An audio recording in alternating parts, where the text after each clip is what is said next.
যুক্তরাষ্ট্রের মিনেসোটায় federal immigration অভিযানের ভবিষ্যৎ নিয়ে বড় ধরনের বার্তা দিলেন হোয়াইট হাউসের সীমান্ত বিষয়ক প্রধান টম হোম্যান। মিনিয়াপলিসে স্থানীয় সময় বৃহস্পতিবার এক সংবাদ সম্মেলনে মিনেসোটায় মোতায়েন করা ফেডারেল এজেন্টদের জন্য একটি ড্রডাউন প্ল্যান তৈরির নির্দেশ দেওয়ার কথা জানান তিনি। বলেন, বড় বড় অভিযান ও সড়কের তল্লাশির পরিবর্তে ফেডারেল এজেন্টরা নির্দিষ্ট ও পরিকল্পিত অভিযান পরিচালনা করবে। এ সময় হোম্যান স্বীকার করেন, অভিযানের সময় কিছু ক্ষেত্রে পেশাদার আচরণের ঘাটতি ছিল। তিনি বলেন, যারা দায়িত্বে থেকে ভুল করবে তাদের বিরুদ্ধে কঠোর ব্যবস্থা নেওয়া হবে বলেও বার্তা দেন তিনি। হোম্যান বলেন, ইতোমধ্যে অঙ্গরাজ্যের governor Tim Walz, attorney general Keith Ellison ও মেয়র জ্যাকব ফ্রের সঙ্গে বৈঠক করেছেন তিনি। চলমান সমস্যার পুরোপুরি সমাধান না হওয়া পর্যন্ত অঙ্গরাজ্যে থাকার কথাও জানান হোম্যান।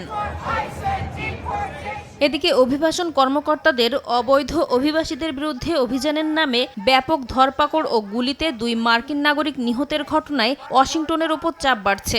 এমনকি নিজ দল রিপাবলিকানদের মধ্যেও সমালোচনার মুখে পড়েছেন ট্রাম্প প্রশাসন।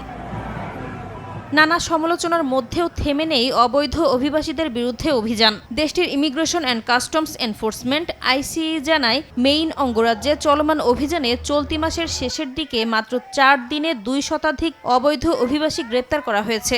গ্রেপ্তারকৃতরা গুরুতর অপরাধে জড়িত বলেও দাবি আইসিইর।